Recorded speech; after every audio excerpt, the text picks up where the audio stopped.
హే everyone, అందరికీ welcome back to my channel. మీలో ఎవరికెవరికి నాలాగా రాత్రి 12 దాటితే ఏదో డిఫరెంట్గా ట్రై చేయాలనిపిస్తుంది.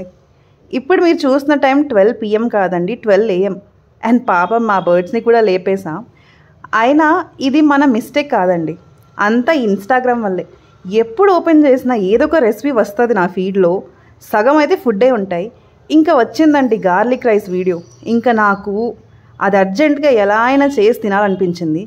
ఇంకేం డైరెక్ట్గా మా అమ్మ దగ్గరికి వెళ్ళి ఒకే ఒక క్వశ్చన్, మా మిగిలిపోయిన రైస్ ఉందా?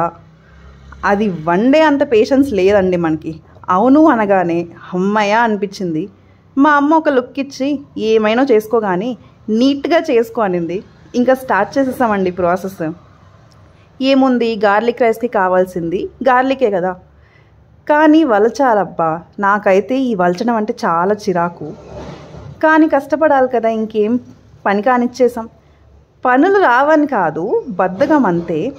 ఇంకేం నెక్స్ట్ స్టెప్ వచ్చేసి కారం ఒక 2 స్పూన్స్. మీరు ఇంకా ఎక్కువ కారం అంటే వేసుకోవచ్చు, బట్ మనకి రిస్క్ అంత చాలు. ఇంకేం ఇప్పుడు మెయిన్ టాస్క్ దంచడం. అసలే రాత్రి 12:30 ఇంత సౌండ్ వచ్చినా అయిపోతాం. రెంటింట్లో ఉన్న వాళ్ళకి నా బాధ తెలుస్తుంది అనుకుంటా కదా. ఒక్క మిస్టేక్ కోసం చూస్తుంటారండి. సరే అని ఎలాగో అలా అయితే మంచిగా ఒక పేస్ట్ అయితే ప్రిపేర్ చేసేస్తా. ఇది మెయిన్ ఇంగ్రీడియంట్ అనమాట. అండ్ నెక్స్ట్ వచ్చేసి ఉన్న రైస్ మీరు కొంచెం రెడీ చేసి సైడ్ పెట్టేసుకోండి. ఇదైతే నేను ఫస్ట్ టైం చేస్తున్నా అండి. ఏమో ఎలా ఉంటుందో ఇంకా లాస్ట్లో టేస్ట్ చేసాకే తెలుస్తుంది.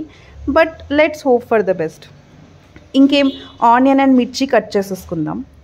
ఈ ట్రాన్సిషన్స్ లాగా రియల్ లైఫ్లో కూడా మ్యాజిక్ ఉంటే బాగుండేది కదా, టకటక అయిపోతుంది పనులన్నీ.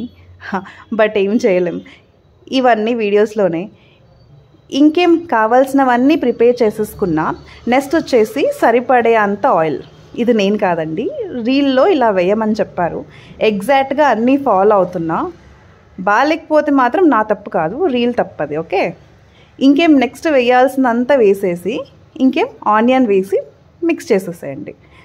అవును, మీకేమైనా కొత్త డిషెస్ ఉంటే చెప్పండి కామెంట్స్లో, ట్రై చేద్దాం నెక్స్ట్ టైం. ఓకే, ఇప్పుడు మన మెయిన్ ఇంగ్రీడియంట్ వేసేసి కొంచెం మిక్స్ చేసేసేయండి. ఇది వేయగానే కొంచెం మిక్స్ చేసిన తర్వాత ఏమంటారు సువాసన వచ్చిందండి. అబ్బా, ఇంకా దీన్ని మంచిగా ఇంకా ఫ్రై చేసేసుకొని సాల్ట్ వేసుకోండి. అండ్ రుచికి సరిపడే అంత సాల్ట్ వేసుకోండి, లైక్ రీల్లో చెప్పారు. ఇంకేం రైస్ వేసి మిక్స్. టేస్ట్ ఏమో కానీ కలర్ అయితే అదిరిపోయింది. అండ్ ఫైనల్లీ టైం వచ్చేసింది, టేస్ట్ చేసేద్దాం. నేను నార్మల్గా గార్లిక్ కదా ఓవర్ స్మెల్ అయిపోతుందేమో అనుకున్నా, బట్ క్వాంటిటీ రీలక్క చెప్పినట్టు కరెక్ట్గా వేసా. సో ఎక్కువ ఓవర్ స్మెల్ అయితే లేదు. టేస్ట్ అయితే సూపర్ ఉంది. అంటే నేను చేశానని చెప్పట్లేదు, నిజంగా బాగుంది. నమ్మకపోతే మీరే ట్రై చేయండి.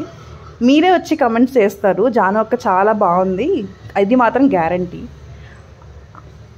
అవును, ఇక్కడ దాకా చూసినందుకు thank you so much. And like and subscribe to my channel for more such videos.